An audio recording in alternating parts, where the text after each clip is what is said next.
Before I start, if you enjoy these raw, emotional stories, please subscribe to my channel and share your thoughts in the comments.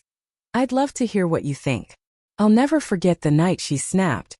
I was kneeling on the floor begging her. Not for money, not for possessions, but for honesty. For the part of her I thought I knew. And her words hit me like a hammer. Be a man and stop begging. I froze. My hands still trembling, my heart pounding. That single sentence shattered something deep inside me. I realized then that I had been clinging to a version of us that no longer existed. The cracks started small. At first, it was subtle. Missed calls I couldn't explain. Texts she quickly deleted when I entered the room. Little lies that felt almost innocent. I questioned myself constantly. Was I overreacting? Am I imagining things? My mind became a cage of doubt and anxiety. Then came the nights she'd come home late, stuck in traffic or caught up with work. I tried to trust her because I wanted to. I wanted to believe in the life we built, in the vows we whispered, in the home we shared.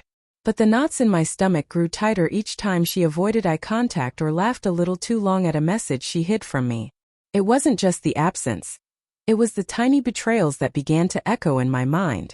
I noticed how she smiled at her phone when I wasn't looking, how she sometimes lingered on calls when I walked into the room.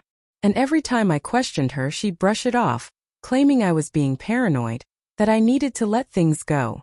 I wanted to. I tried. But the unease settled in my chest, heavy and suffocating. One evening I saw it by accident, not by searching. A notification popped up on her phone. A message thread with someone whose name I didn't know. I didn't need to read more. I knew. The words, the timing, the casual intimacy, they told me everything I needed to hear. And yet, even then, I didn't react immediately. I wanted proof beyond a screen. I wanted her to be the person I loved, not the stranger who had been lying in my bed. I confronted her gently, in a quiet moment. Are you hiding something from me? I asked. Her eyes flickered, hesitation betraying the words she refused to say. Instead of answering, she snapped. Be a man and stop begging. Her voice trembled, but her anger was real. It was a moment that felt both terrifying and liberating. That's when I realized I had been giving too much of myself to someone who wasn't giving back. I had begged for honesty, for respect, for love, and I had been met with contempt instead. And in that moment I made a choice. I would stop begging. I would stop clinging. I would reclaim my dignity. Pulling back wasn't easy. It meant silent dinners, empty conversations, and the ache of watching her continue life seemingly unaware of the damage she had done. But as I withdrew, something unexpected happened. The balance shifted. The power I had given away was mine again. I started paying attention not to her lies but to myself, to my thoughts, my feelings, my strength. And then came the turning point. One night, she tried to reach me with excuses, with tears, with soft words she once whispered in love. I listened, I heard her remorse, but I also heard the truth she hadn't wanted to face. I didn't think you'd ever notice, she said. I didn't mean for it to go this far. I felt a rush of old love, the pull of shared years and memories. But I also felt clarity. I understood her perspective, the reasons she gave for her betrayal. But understanding didn't erase the pain. The trust was broken, and some things, once shattered, cannot be glued back together. I made my decision calmly, without yelling, without vindictiveness. I chose myself.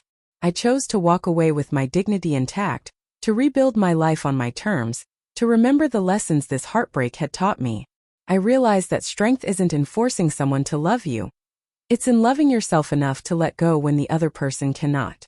The aftermath was quiet but not empty. I reflected on every memory that now felt tainted. The hugs that weren't entirely hers, the smiles that had been half for someone else. And yet, amid the sting, I found resilience. I learned to treasure my own company, to listen to my instincts, to trust in my worth. Over time, life began to fill in the gaps. Small moments of joy returned. Laughter with friends, quiet mornings with coffee, the pride of standing tall after a fall. And in those moments I realized something profound. Letting go wasn't weakness. It was courage. And in my courage, I reclaimed the parts of myself I had almost lost. If there's one lesson in all this, it's that love should never come at the cost of your dignity. Clinging, begging, pleading, it doesn't build relationships. It builds resentment and heartbreak.